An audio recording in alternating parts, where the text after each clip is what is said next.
This is Milton. It almost appears as though it's starting to get an eye right there at the surface. So what we look at, water vapor is taking a slice through the bottom level of the storm on the northeastern swath here. Looks like maybe a little surface to maybe lower level eye. We'll see. Once that stacks vertically is when you get rapid intensification, or at least moderate intensification. Latest track that we had has actually changed this, and I'll show you that and break it down. First, let's take a broad view of the Atlantic Basin and really what we're seeing here, okay? So 4 areas now to watch. Low chance of formation coming off of the western coast of Africa. That's the main development region. Leslie and Kirk are hurricanes that will stay out to sea, but it really is the Caribbean and Gulf we're watching mainly because of that. Water temperatures 80 to 88 degrees Fahrenheit in many of the buoys right there. And you can see all that moisture kind of elongated, but now that spot right off the coast of Mexico right there starting to intensify, even though it's a very small spot at the moment. Let's go over to the maps and show you the latest from the Hurricane Center. There's the 10 o'clock advisory. Came in from the Miami operations branch, and it is this spot that we are watching, and it certainly is starting to pass the eye test here. You can see the spin. Now the intensities will come down. These are thunderstorms, okay, at nighttime now. So after we've lost daytime heating, this will ebb and flow. It'll pulse down at night and pulse back up during the day. But what we're looking for is that spin that we just saw in water vapor. I think it's right here. Okay, what we're seeing is on the southern sides, we're getting more bands here. It's pulling in moisture. It is surrounding itself with moisture, a protective barrier, if you will. I expect that to start intensifying tomorrow during the daytime, 10 or 12 hours. And then again, the next few days, the more it sits over the open, warm Gulf waters, not great news. So it's going to skirt south of this front. As it does, the further south, it will intensify more easily. If it comes closer to this front or they interact, that may slow it down a bit. But all in all, Category 1 storm by Monday, then up to Category 3 major by Tuesday. I think it could beat this time frame. Remember, a few hours in the Gulf is plenty of time for things to accelerate here. So at least a major Category 3 storm. They have it briefly weakening right before landfall because I think they're anticipating it interacts with that front a little bit. Either way, I think this may be underestimating what this could do over warm Gulf waters. We hope that front comes through sooner and helps mitigate that. But I think anywhere from the Panhandle all the way down to Fort Myers still in that cone of uncertainty. Tampa right now in that center line. For us here at home, it is quiet, and thank goodness we have this front. Had this been a month ago and we didn't have that coming through, that storm could have lifted north. All depends on the jet stream. For us, though, not bad at all. Look at Bridgeport. Feels like 65, feels like 72 in Denton, 76 in McKinney. Little urban heat dome, but if you've been outside tonight, it feels pretty good. Here comes that drier air, even another shot of dry air. Sometimes fronts this time of year, this is what happens. The jet stream still a little bit further north. We'll get a reinforcing, almost rotating swath pushing in late Monday. So first thing on Monday, dry air moves in. Then Monday night, another swath. So Tuesday morning and Wednesday morning actually looks the coolest and driest. Maybe some upper 50s and feeling more like Colorado. I think we want that here in North Texas for right now. All right, let's take a look at Futurecast. This is just the American model. The European is not showing this, but this has kind of started to pop up in the previous couple of runs. What we look at is not one run of one model. We look at how the trend breaks down. So the trend is starting to pop up a little rain next Friday. We'll see. I haven't added much yet. We have to wait and see if this continues and shows consistency, and then in towards Red River weekend. Now, I'm showing this also for Steve here. We both know we want to make sure Saturday is clear, so making sure that right now I see it on Friday, I see it on Sunday. But this is a ways out, could change, but I'm not putting a rain chance on next Saturday. Not yet. I will not. Here on Live Now from Fox, and I do want to get right back into the headlines here as we do talk about the latest. Of course, we're talking about the attack by Iran on Israel. About 181 ballistic missiles fired in 1 hour at Israel, and you can see just some of the images we brought you live here just yesterday as those missiles were falling over in Israel. Again, the Iron Dome intercepting a lot of those, as well as being shot down by the U.S. and UK. Now, I do want to talk more about all of this, so let's bring in Lieutenant Colonel Peter Lerner, a frequent guest on Live Now from Fox, an IDF spokesperson. Thank you so much for taking the time to be here with us today. Good morning to you, Josh. And first off, I do want to ask how you're doing, because we do know that all of this started to unfold there yesterday, a little less than 24 hours ago. So how are you doing? Thanks for asking. 10 million people in Israel had to head into the shelters yesterday last night and take cover. Personally, it's part of being here, being under this reality. I think nationally, it is actually a very strong sense of resolve and determination to deal with this challenge. From my perspective, you have soldiers that need support, the junior commanders, all of this. So I usually step up and try and be that responsible adult in the room and give them the confidence of, we have to move forward, we have to get our message out, we have to engage, and we have to support those that are on the front lines, those that the heroes that are defending our skies, those that are facing Hezbollah on the ground, and the men and women who make up our strong ranks. I do want to pop up this live image right now that we do have over Lebanon at this hour. And I want to talk to you a little bit more about the operation there, because there seems to be some confusion. You have people wondering the difference between, let's say, a ground invasion, a limited ground operation. Can you explain exactly what Israel is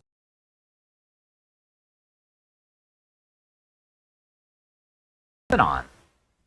Sure. Yesterday, we revealed to the world how Hezbollah had built attack infrastructure on the border of Lebanon with Israel.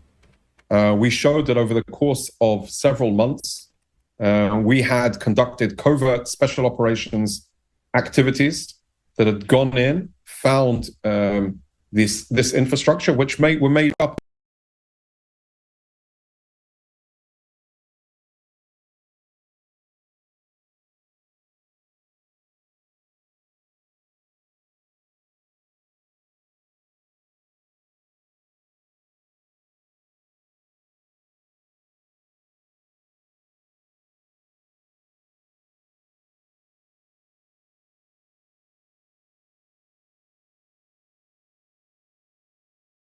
forces operations. We were able to dismantle some of.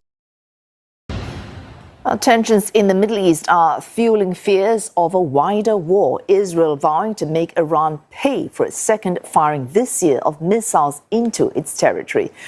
China and Japan say they are deeply concerned. Beijing has urged world leaders to play a constructive role and to stop further deterioration of the situation in the Middle East.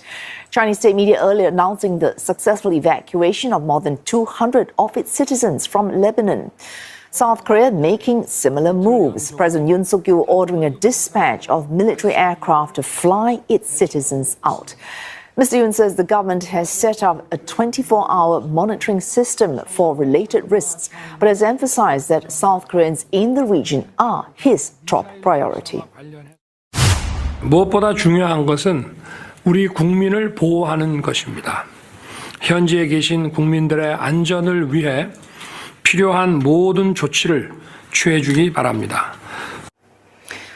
Mr. Yoon also called for a swift but measured response to any possible impact on energy supplies.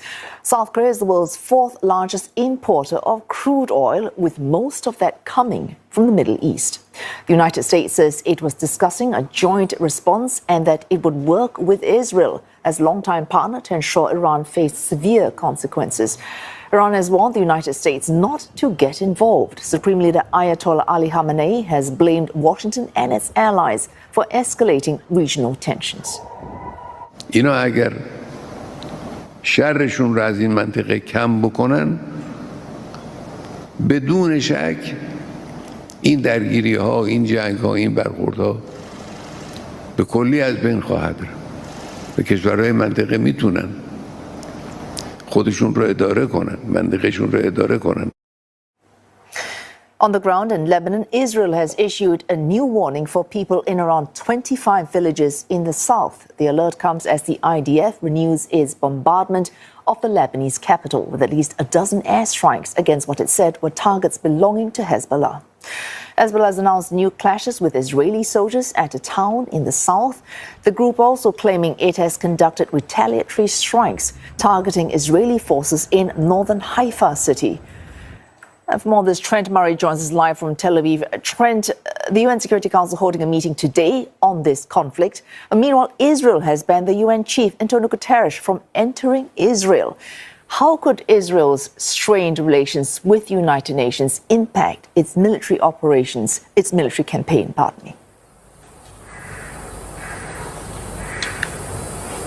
Well, this does really mark a new low in the relationship between Israel and the United Nations, which has been souring, of course, in recent months, and then amongst much of the backlash from the UN General Assembly and UN figures over Israel's military campaign. The latest information we have is that the foreign minister here has determined that Secretary General Antonio Guterres is a persona non grata, meaning that the diplomat can no longer enter Israel. The justification for this is a statement that Antonio Guterres put out last night regarding that Iranian missile attack. The foreign ministry here said that he failed to mention Iran by name and did not unequivocally condemn its grave aggression. There is some disagreement already within Israel over this move. Some media sources are saying actually the foreign minister does not have the authority to do this. The authority lies with the interior minister, who is in charge of issuing visas for who can come here. But this is just really, I think, a distraction from the ongoing military campaign. Despite those UN calls, it seems the Israelis are stepping up their incursions into Lebanon. We are hearing reports of increased fighting on Where we're at right now in the escalating conflict in the Middle East. Iran and Israel, avowed enemies, have come into their fiercest direct conflict yet after Iran launched around 180 missiles against Israel on Tuesday evening. Prime Minister Benjamin Netanyahu has promised that Iran will pay for what he says is illegal Iranian aggression. Tehran, for its part, says it will respond to any Israeli retaliation. We've heard from Iran's Supreme Leader, Ayatollah Ali Khamenei, who has told the West to get lost in his first remarks since the attack on Israel. Israel is pressing on with military action against Hezbollah in Lebanon, which continues to bombard Israel with missiles. Israel today saying more than 100 have been fired into their territory just today alone. These pictures you can see here show the smoke rising from towns on both sides of the border in the last few hours. Now, we're going to bring you more on that in just a moment. But first, we want to recap on Iran's missile bombardment. Almost all of these rockets were shot down, either by Israeli defences or with the help of its allies, and that includes the US and the UK. But some of the ballistic missiles did get through. You can see this footage here, and it appears to show the moment that one struck an area to the north of Tel Aviv. And a missile also struck Gedera in central Israel, inland from the port city of Ashdod. This is a school that was hit. There were no casualties. We are hearing one Palestinian was killed in the West Bank, and that was possibly by debris from a missile which had been shot down.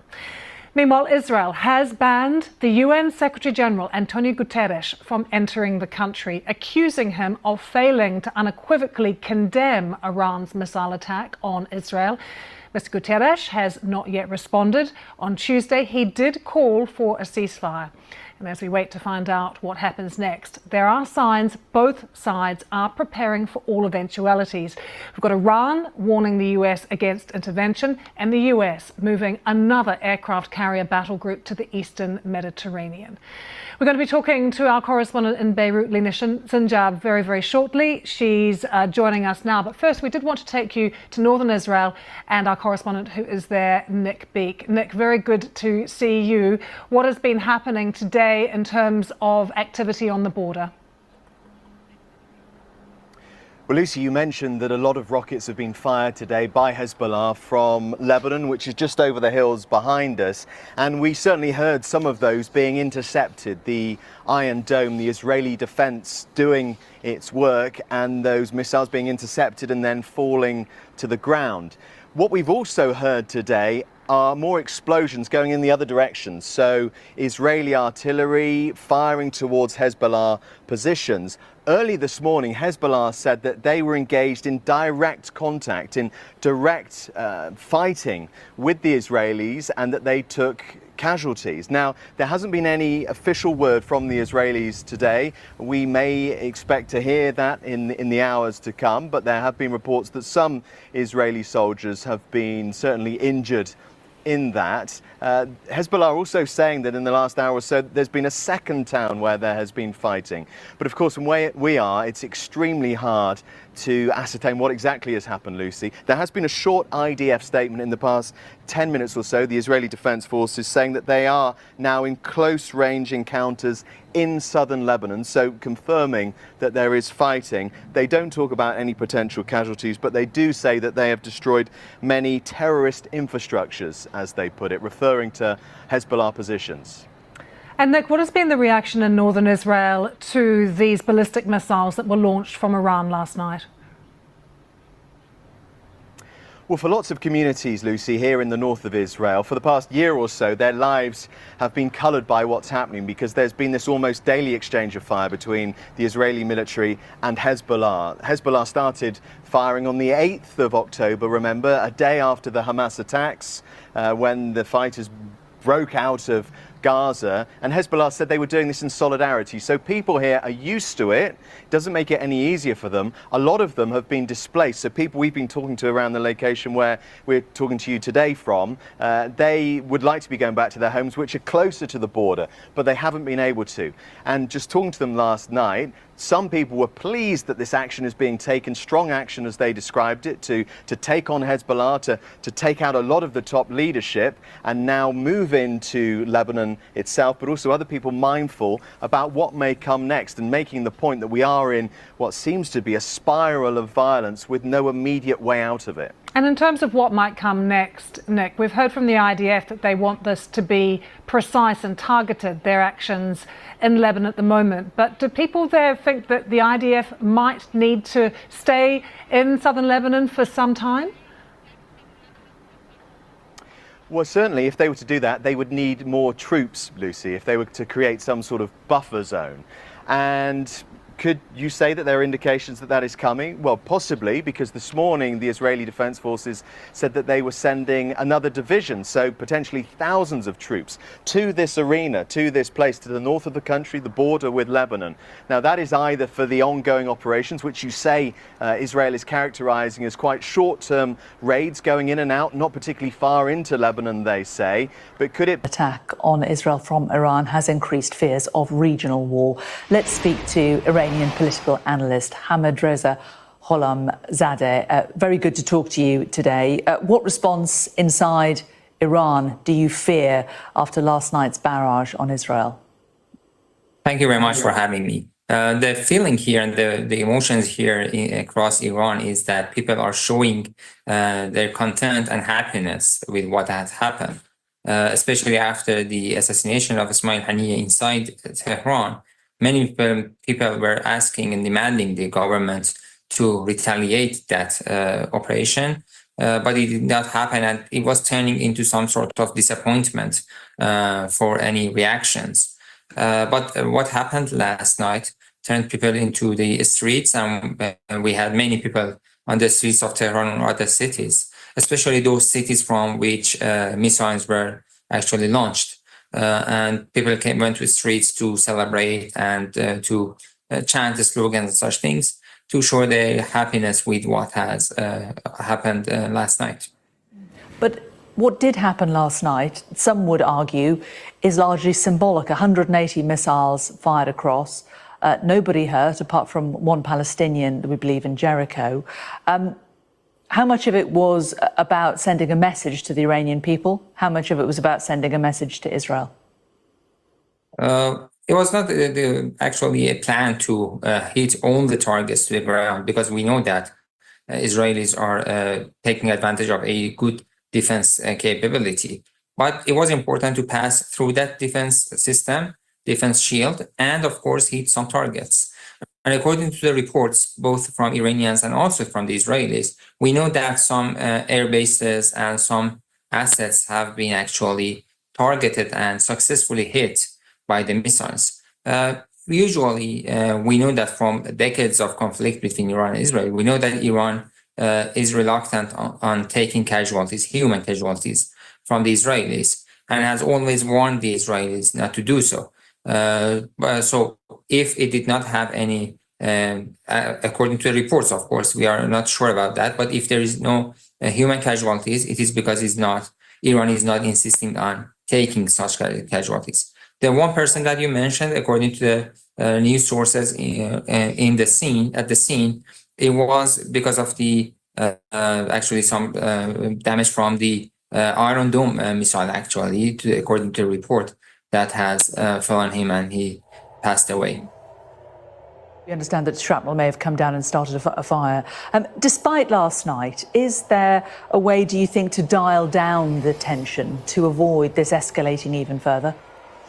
I do believe that what happened last night is an escalation to de-escalate the situation. So yes, Iran retaliated in order to stop the Israelis from further attacks and further assassinations. Of course, it's not supposed to end the war in conflict in Gaza or in Lebanon, but it would actually de-escalate the tensions and warns the Israelis not to proceed and not to increase the tension in the region. And the fight between Lebanese and the Israelis, or in Gaza, between Hamas and Israel, would take some time to come to an end, as it was actually stopped after the Haniya's assassination. Iran stopped. Out to this live image that we do have right now over Lebanon as we continue to follow the latest throughout the day here. The back and forth threats between Israel and Iran do continue this morning. Israel's prime minister threatening retaliation against Iran after Tuesday's large-scale attack that sent thousands of Israelis to their bomb shelters. Prime Minister Bibi Netanyahu saying Iran, quote, made a big mistake firing a barrage of about 180 missiles at Israel and, quote, will pay for their actions. I do want to pop up this post that came in from the Israel War Room. It does say in 1 hour, Iran launched 181 ballistic missiles at Israel, the largest ballistic missile attack in world history. Now, at the same time, Iran's U.S. ambassador warned Israel that its response to any acts of aggression against Tehran, quote, will be swift, decisive, and stronger than before, as Iran calls Tuesday's attack an act of self-defense.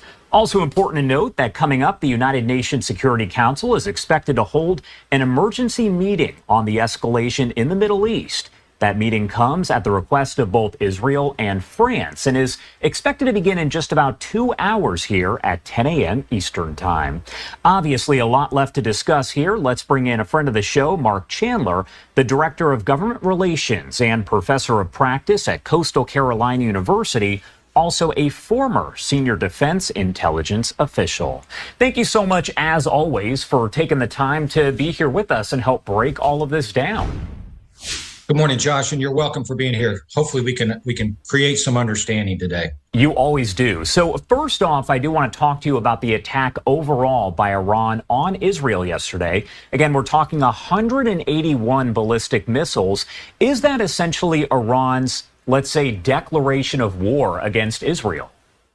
Well, I think if we go back in time, Josh, and I hate to take us back to 1979, but with the overthrow of the Shah by the religious fanatics in Iran, I think that's really when this started, a declaration of war, if you will. Because if you recall, Iran wants to eliminate the Jews and eliminate Israel from the face of the earth. So that's kind of that declaration of war. And what we've seen for 40 plus years really is a shadow war, you know, operating in the gray zone of conflict between Iran and Israel, and Iran using Hezbollah to a large extent of that. So what I think we've seen recently is, I'm going to say, we're into open conflict now. You've seen 2 major attacks in the last 6 months by Iran on Israel using missiles, and that's really a definite escalation of this. But let there be no doubt, Iran has been at a war with Israel to eliminate Israel for decades at this. We're just starting to see them turn up the pressure, if you will, and attack Israel more directly, vice just with its proxies. And you are looking at some of the video there on your screen from a little less than 24 hours ago. We are carrying this live on Live Now from Fox as Iran did launch those missiles. You could see some fires there in the distance. And I do want to ask, do we know what Iran specifically was targeting within Israel with the attack? Well, we know what the IRGC, the Iranian Revolutionary Guards Corps spokespeople, said about the attack. They said they were only targeting military facilities in Israel. But when I look at some of the video and I start to look at the trajectory of some of those ballistic missiles, I can tell you for a fact that that's not the only thing they targeted. They were going after some of the population centers, and I can say that they were going after Tel Aviv, the largest population center that they have there, to go after and create more destruction and more deaths among the Israeli population. So no, I wouldn't believe what Iran says, that they only targeted military facilities, because they absolutely did not, especially with this number of missiles that they launched.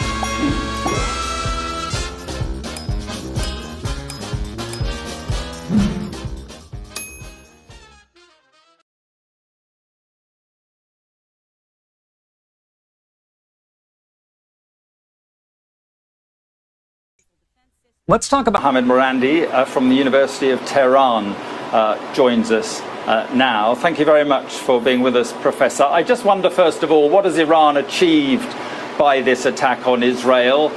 Very few of the missiles got through. It, in effect, failed. Many people are calling it a humiliation for Iran. I think that's a lot of wishful thinking on behalf of you and your colleagues at Sky News. It was a massive blow to the Israeli regime. And the history of this conflict doesn't go back to last year. It is 76 years of ethno-supremacism, ethnic cleansing, and this is a racist regime that you support. What the problem is that you cannot recognize that the difference between you and us is that you support racism and racial hierarchy, and we reject it. And the Israeli regime, if they dare strike back at Iran, we will hit them much harder next time. We will beat them into submission. But they will strike back, won't they? No sovereign country can put up with having 180 ballistic missiles fired at them. So they will hit back, they will hit hard, and they could well hit your nuclear facilities, your oil production installations. They could cause Iran serious damage. Listen, instead of the rhetoric, be real, because you're misleading your own people. Iran has countless underground missile sites with hundreds of thousands of missiles across the country. They were made after the US invasion of Iraq and Afghanistan to deal with a potential war with the United States. So this puny regime, it is not a state, it is a colony. It is a racist, ethno-supremacist colony which the people call themselves the chosen people. Unlike you, we do not believe in chosen people. And the Palestinian people on that land who've been displaced and pushed into Gaza and who've been slaughtered regularly over 76 years, we will not stand for that. All people in the whole of Palestine must be equal. The Israeli regime, if they strike Iran, we will hit them much harder next time. And they can pretend that they got away, but we hit them very hard last night. We hit their bases. And unlike the Israeli regime, which constantly carries out slaughter and genocide and is carrying out a Holocaust in Gaza, we struck their military targets, because unlike you, we actually care about human rights, not you.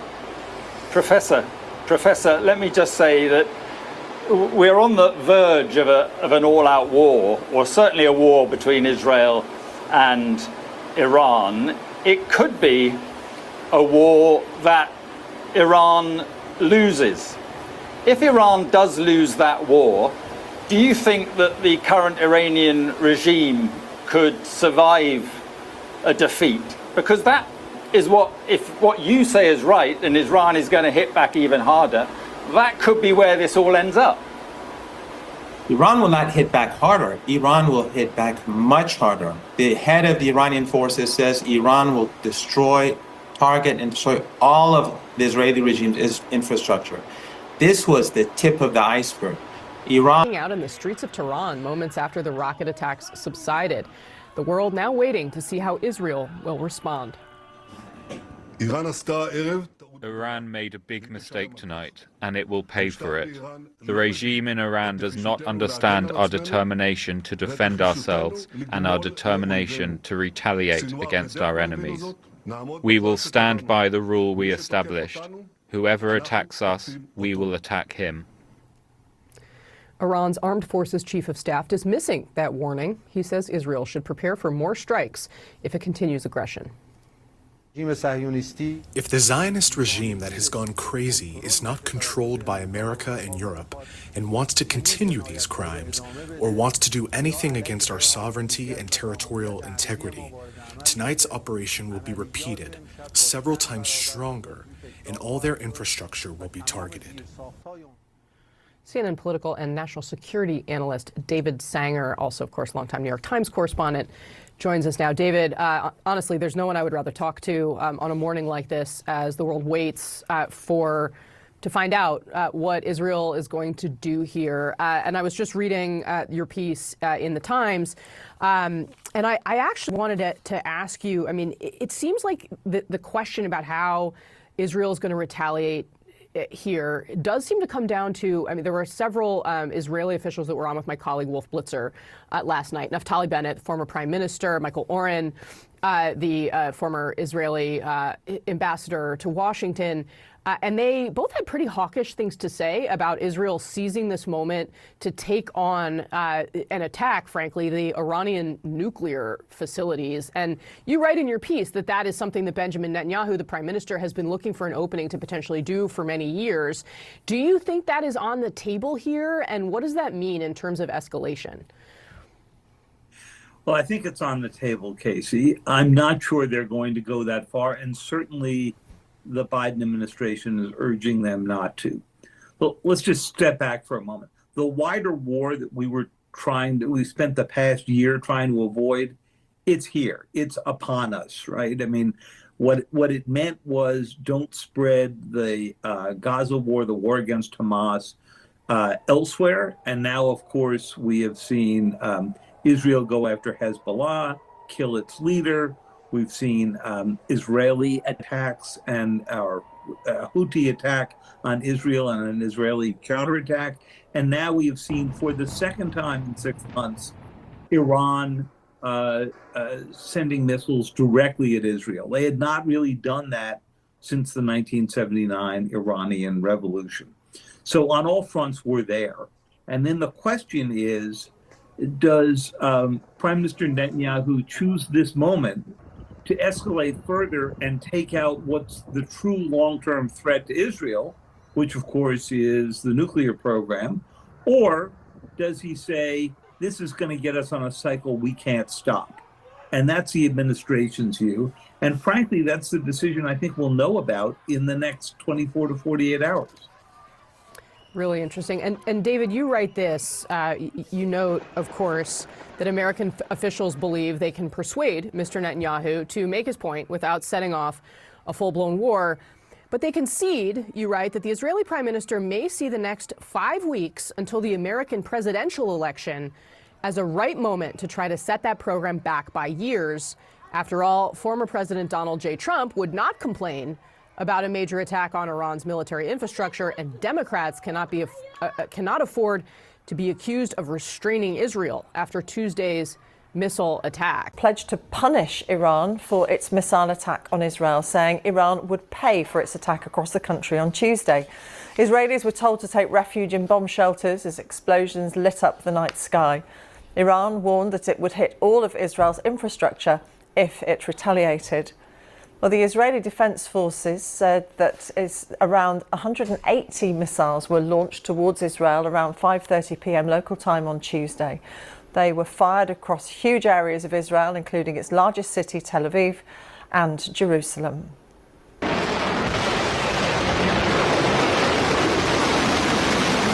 These pictures from Iranian state media show the ballistic missiles being launched from military sites. Tehran said the attacks were in retaliation for the killings of senior militant leaders, including the Hezbollah chief Hassan Nasrallah. Well, Israel has responded by continuing its aerial assault of Beirut's southern suburbs. These live pictures of the Lebanese capital coming into us now. The IDF said it had targeted a number of Hezbollah sites. Meanwhile, the Iranian-backed militant group says it's clashed with Israeli troops in the southern Lebanese town of Odessa. In a new development, the Israel Defense Forces say they're sending another military division, including infantry and armoured units, to join its ground operation in southern Lebanon. Well, both the US and the UK were involved in helping to protect Israel from yesterday's missile attacks. Our correspondent John Donison had to seek shelter when the missiles were fired. He's in Jerusalem and sent this report. Israel was warned it was coming. But this was Iran's revenge. Almost 200 ballistic missiles raining in across the country. Oh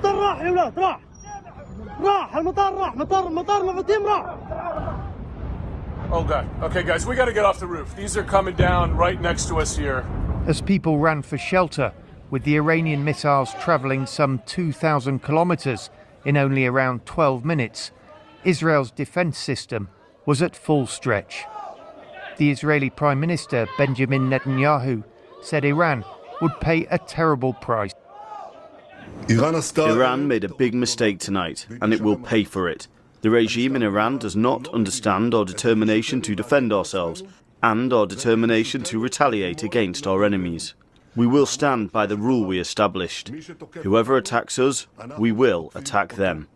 This restaurant in Tel Aviv took a direct hit, and this was a school in central Israel.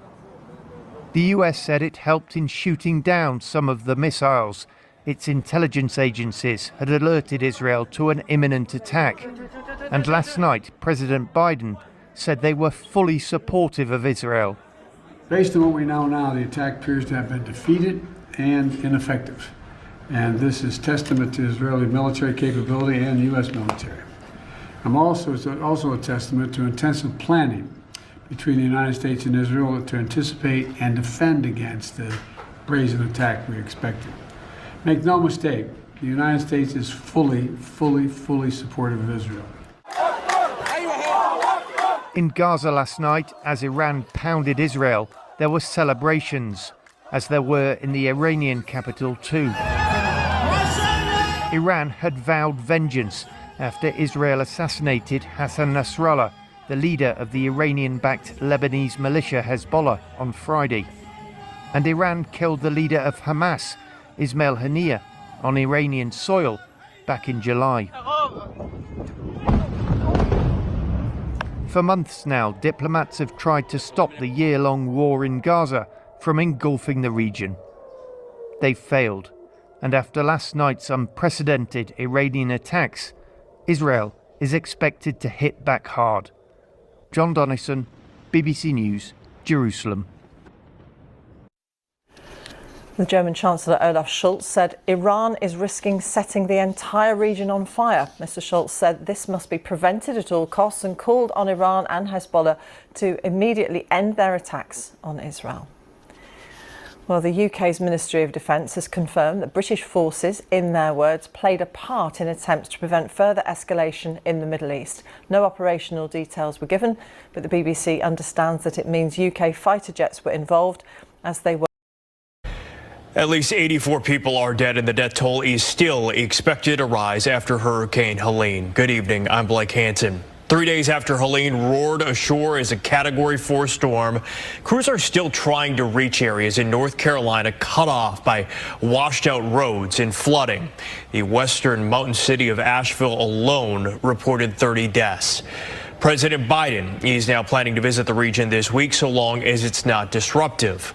Local agencies are helping or sending help as well. Fox 4's Amelia Jones is live with that. Amelia? Blake, as the damage from Hurricane Helene becomes more apparent, more states across the southeast are in need of help. Crews across the country, including right here in North Texas, are answering that call for help. The effects of Hurricane Helene continue to wreak havoc in the southeast. As the storm moved north, parts of Georgia, the Carolinas, Virginia, and Tennessee were hit with devastating flooding. More than 80 people have been killed in the storm, and millions are without power. In hard-hit Asheville, North Carolina, parts of the city are underwater, and hundreds of roads are impassable, leaving the area isolated with no power or cell service. At least 1,000 people are unaccounted for in the Tar Heel State. The group Texans on Mission is preparing to leave Monday to help people in Northeast Tennessee. When something like a hurricane happens, there's something inside of you that just makes you want to do something. And so Texans on Mission is filled with thousands of people who not only feel that way, but do something about it. Teams of up to 60 to 100 people will deploy for up to 2 weeks at a time. The group will bring essentials for recovery efforts, including mobile kitchens, mobile showers, and mobile laundry units. To meet their needs, lift them up, do a little praying. Heck, when we're out there, there's a lot of hugs, there's a lot of tears, and there's a lot of healing going on. First responders from the Lone Star State, who are members of the Texas A&M Task Force 1, are also deployed to help those impacted. The 80-person crew is on their way to Georgia for a new assignment after spending the last few days in Clearwater, Florida. Middle East now new fears of a wider war. Today, Israel took aim at what it called military targets of the Houthi terrorist regime in Yemen. The attacks come as Hezbollah in Lebanon confirmed the assassination of a 7th senior leader. CBS's Imtiaz Tayeb is in Beirut. Good evening. Well, Israel's offensive against Iranian-backed militant groups is spreading across the Middle East tonight. The strikes in Yemen come just a day after it was confirmed the leader of Hezbollah, Hassan Nasrallah, was assassinated here in Beirut. In a video released by Hezbollah, the bodies of Hassan Nasrallah and 2 others killed in Israel's massive Friday night strikes are wrapped in burial shrouds.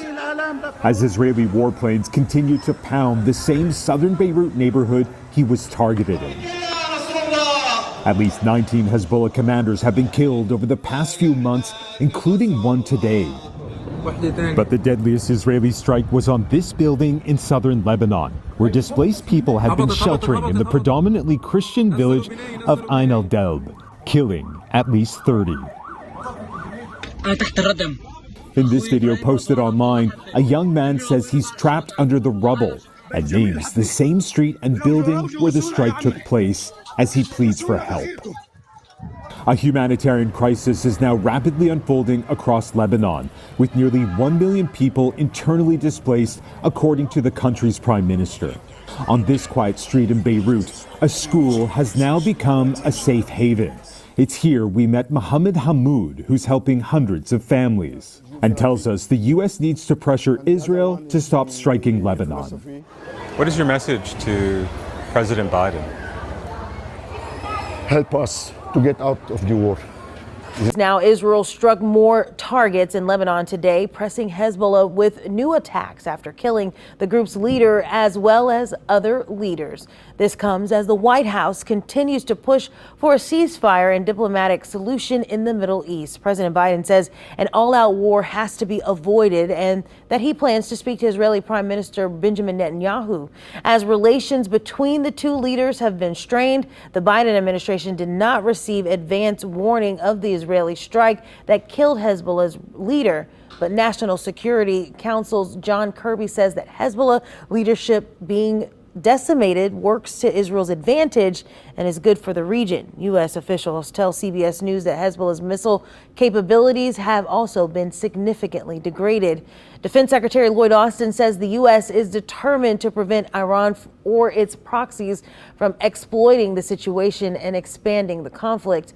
Austin warned that if Iran targets American personnel or interests, then the U.S. will take every necessary event, a significant weekend in the Middle East. Hassan Nasrallah was a figure who loomed large over not only Lebanese politics, but regional politics over the last 4 decades or so. First of all, how significant is his killing? And also, what has the reaction been from other members in the so-called axis of resistance? It is definitely the biggest blow to Iran's foreign policy that rests on a network of proxies that it has trained, armed, financed for decades now. It is even, I would say and argue, worse than the killing of Qasem Soleimani.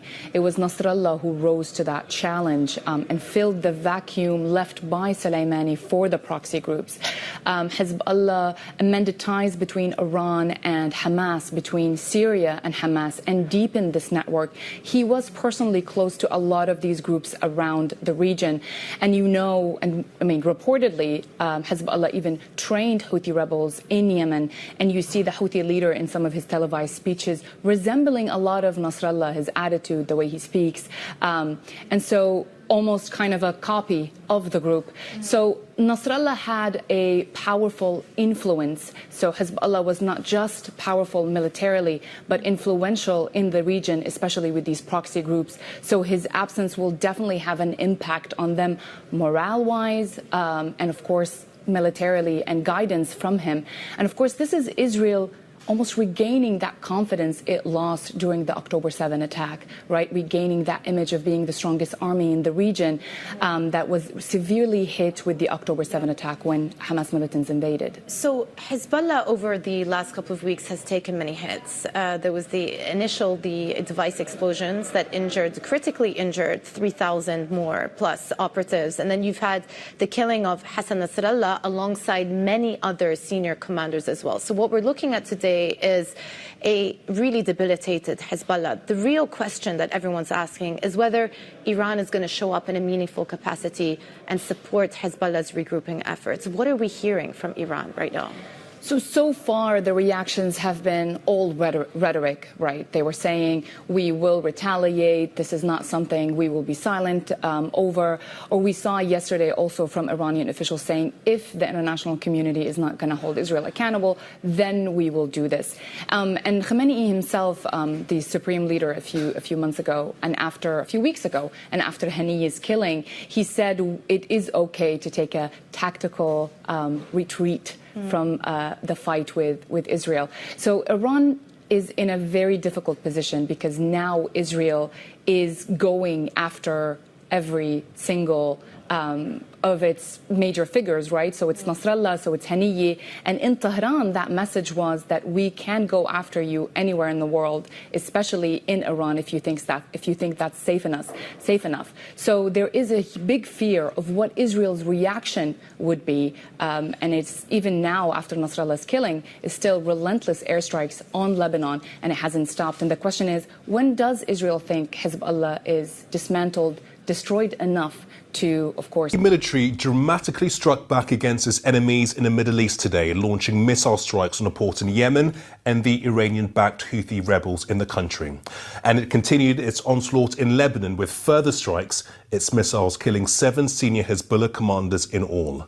The IDF tonight said it struck 120 Hezbollah targets in the south of the country, and the strikes in the capital have continued. And with this war comes an unfolding humanitarian crisis, as our correspondent John Ray reports from Beirut. Israel still has unfinished business in Lebanon. Today we watched as yet more missiles struck Beirut, this close to the airport. In southern Lebanon, a building falls after being hit. 24 reported dead. Inside, this man makes a frantic call for help. I'm trapped with my brother, he says, with my mother and father too. From this still smoking hole in Beirut's southern suburbs, once Hezbollah's subterranean fortress, the body of Hassan Nasrallah was recovered. In little more than a week, an entire tier of commanders has died. Thousands upon thousands have fled Israeli bombs. Some find shelter at Beirut's El Amin Mosque. Hawaida tells me her children sleep in the open air on the bare tiles. They are scared, she says, and we are hungry. Not for the first time in their history, the people of Lebanon feel abandoned to their fate in a war beyond their control. What unites them is a fear that this is just the beginning. Fadwa mourns Hassan Nasrallah. Off the top here at noon, first responders out in full force. Crews making rescues since the overnight hours after Helene made landfall last night as a Category 4 hurricane. Crews dealing with both floods and flames, like at this home near Tampa, water rising from below, a fire burning above.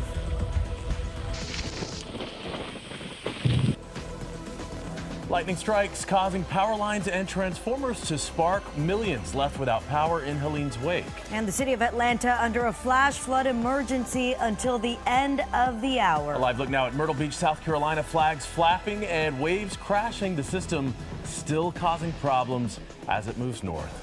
Good afternoon. Helene proving vicious and deadly. The storm blamed for more than a dozen deaths, including a first responder in Georgia. We have extensive team coverage this noon. We begin with 7's Nicole Ensalada live in Perry, a community that got the full brunt of impact. Nicole.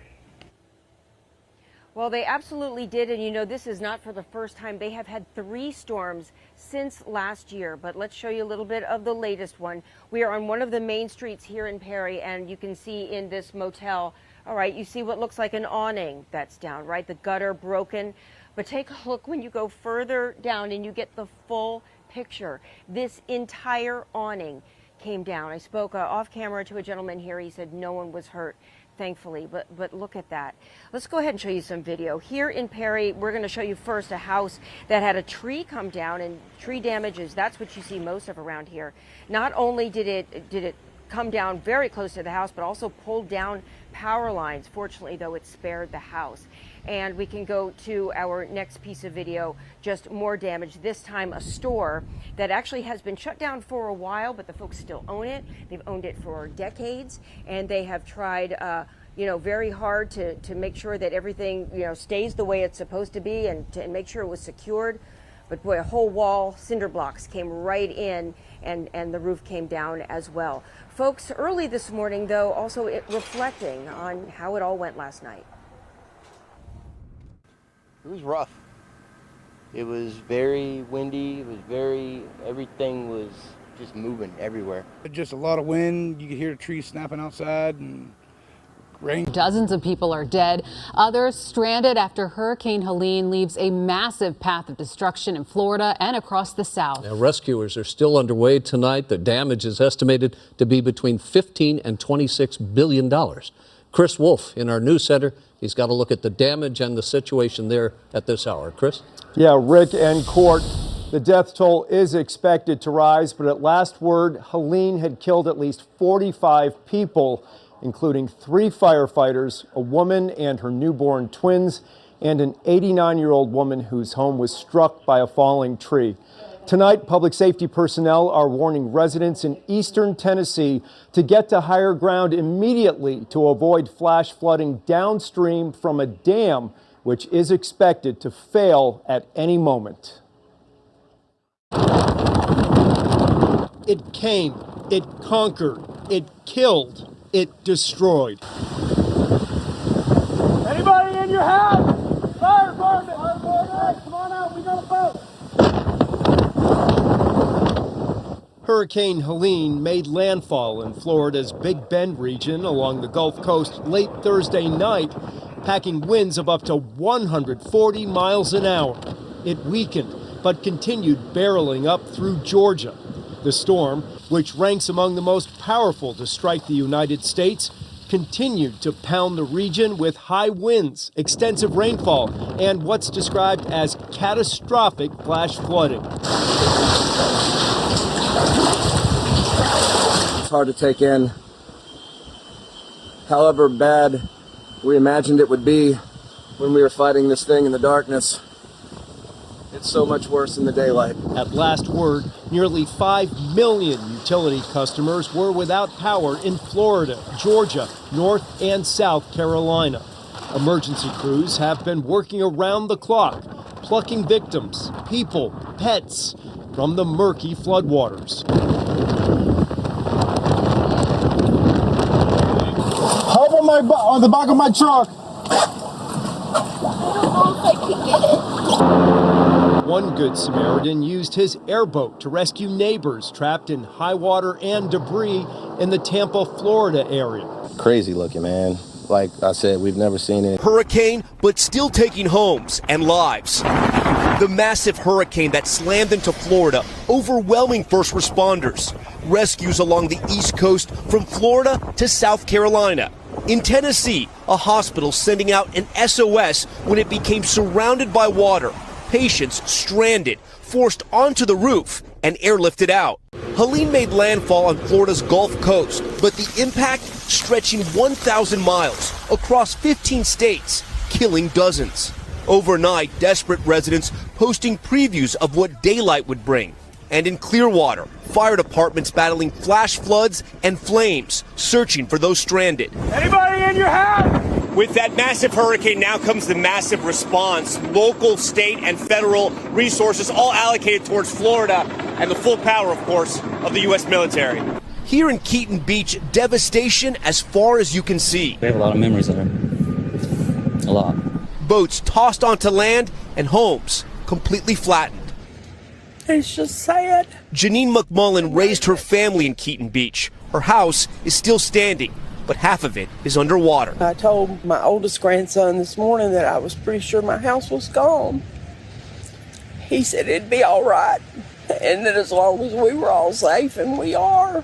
After crushing the Gulf Coast, Helene moved north. In North Carolina, cars submerged and roads vanished amid extreme flooding not seen in almost a century. NBC News' George Solis is there. Here in Nashville, the flooding is catastrophic. Homes, businesses completely swallowed by a river that was already swollen by days of rain ahead of Helene's arrival. And in Georgia, swift water rescue teams ushering this woman and her baby to safety.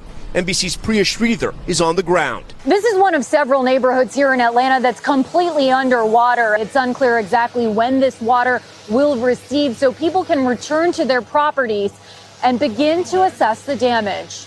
In southern Georgia, our Priscilla Thompson talked to a homeowner who narrowly escaped Helene's high wind. I need to bring you some breaking news that we're getting in just in the last few seconds. The Israeli army has officially announced that it has killed the head of Hezbollah, Hassan Nasrallah. So that is the head of Hezbollah, Hassan Nasrallah, has been killed. That is a confirmation by the Israeli army. They had said that this had been their target all along when they were bombing that Beirut neighborhood over the course of the night. Let's go straight to Stephanie Decker. She's in Jordan's capital, Amman, because the Israeli government has banned Al Jazeera from reporting inside Israel. So, Steph, I'm not sure if you have any more information than I do, but yeah, this confirmation now coming from Israel's military that Hezbollah's chief, Hassan Nasrallah, has indeed been killed. I have the statement. I will just read some parts out of it to you. As you mentioned, it says the army eliminated, this is their words, the leader, Hassan Nasrallah of Hezbollah. Yesterday, the army killed the leader of the terrorist organization, the Israeli words, and one of its founders. The army also killed Ali Karaki, the commander of the southern front of the organization, and a number of other Hezbollah leaders. It goes on to say Air Force planes with precise intelligence guidance from the security establishment raided what they said at the time, Hezbollah's central headquarters located underground, of course, in that densely populated area of Dahia. When those strikes hit 10 or 12 in quick succession, when we watched that unfold, there was no doubt that the target was a major one. Soon after, we had leaks from the Israelis that Hassan Nasrallah, the Secretary General of Hezbollah, in charge of the group for 32 years, had been there at the time. We still haven't had any official word, we have to say, from Hezbollah, but this just in from the Israeli army that they have managed to kill the Secretary General of Hezbollah, Hassan Nasrallah. So, Stephanie, this is something we've been reporting throughout the morning, that this leader, Hassan Nasrallah, Hezbollah leader, was the target of those strikes on Beirut. Now this confirmation from the Israeli military, you've just confirmed with that statement there. I think at this point it's worth talking a little bit about who exactly he is. So, yeah, the leader of Lebanon's militant Shia Islamist Hezbollah movement. He's not been seen in public, has he, for years because of fears of being assassinated. What more can you tell us about him and the significance of his death, if it is indeed confirmed by Hezbollah? And I think the indications are... I can just bring you some breaking news. We have, up until this moment, not known whether those strikes have hit him, but the AFP news agency says the Israel army says Hezbollah chief Nasrallah, quote, eliminated in Beirut strike. So that confirmation coming through just in the last few moments as we were taking a look at the history of the man. And Israel just saying via AFP news agency, the army there saying that the Hezbollah chief, Nasrallah, has been, quote, eliminated in a strike in Beirut. Our correspondent, John Donison, is in Jerusalem. And John, just getting this breaking news just in the last few minutes there about the leader. Yeah, and it's not just from AFP. We've just had a statement from the Israeli military put out on X saying Hassan Nasrallah will no longer be able to terrorize the world, as they put it. So that would seem to be confirmation that the leader of Hezbollah has been killed. Now, throughout this period of escalation over the last few months, I think Israel has been making the calculation that Iran, who of course backs Hezbollah, is not ready to get involved directly in this conflict in a full-scale regional war. Well, the assassination of Hassan Nasrallah is going to put that theory to the test. And just remind us the significance here, the potential implications of this moment, John. Well, it would be a huge moment. We know that over the last few weeks, Israel has managed to eliminate very senior military commanders within Hezbollah in a series of strikes. But by taking out the leader of the group, who's been in power of Hezbollah for several decades, I mean, this is a huge moment. And as I say, the significance really is, where does this lead us? Because Hezbollah, funded by, backed by, set up by Iran to oppose Israel, and now to have its leader taken out, Iran is going to be under enormous pressure to respond.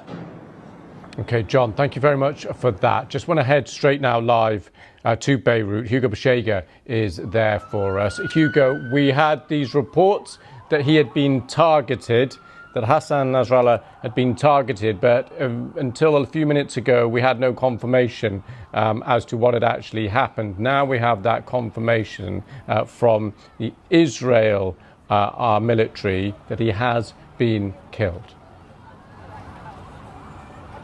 Exactly, and as John was saying, this is a significant moment because Hassan Nasrallah, the powerful leader of Hezbollah, had been leading the group for decades, and he was highly influential and had been leading, these attacks, these Hezbollah response to what was happening in Gaza. And the fear here in Lebanon has always been that this country would end up being dragged into a conflict with Israel, a wider conflict that could have unpredictable and catastrophic consequences for this country. And it seems that this is exactly what's happening now. We're seeing that the Israeli military is carrying out a wide offensive against Hezbollah with widespread airstrikes and now killing the head of the group.